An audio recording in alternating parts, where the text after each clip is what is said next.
હાલ ધોળકાથી સમાચાર સામે આવી રહ્યા છે। ધોળકામાંથી મૃતદેહ મળી આવ્યો। ધોળકા વાસણા ગામ પાસેની કેનાલમાંથી મૃતદેહ મળી આવ્યો છે। ધોળકાના કેલિયા વાસણા પાસે આવેલ નર્મદા કેનાલમાંથી મૃતદેહ મળી આવ્યા હોવાની ઘટના સામે આવી છે।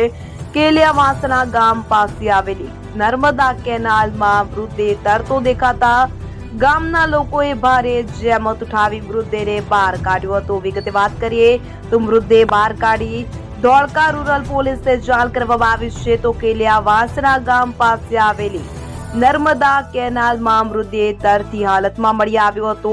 ગ્રામજનોએ મૃતદેહને બહાર કાઢ્યો છે। ધોળકા રૂરલ પોલીસ ઘટના સ્થળે પહોંચી હતી।